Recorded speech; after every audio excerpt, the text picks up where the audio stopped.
I'm Felipe from Cyberbikes, and I'm here to show you how to install your Bafang mid-drive kit and how to do it right. So it's very important to guarantee the frame will touch the groove of the motor and not the shoulder of the motor.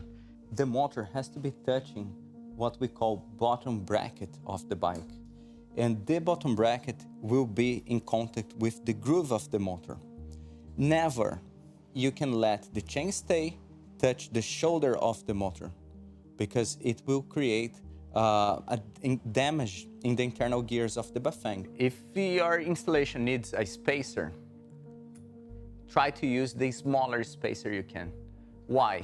Why you have to use the narrowest spacer in case you need a spacer is as soon as you push the motor in, you're gonna be offsetting the chain line.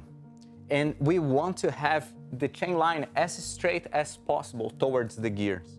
We don't want to have the motor too offset away from the bottom bracket to the point that when the chain is on the first gear, we have a chain completely crossed, okay?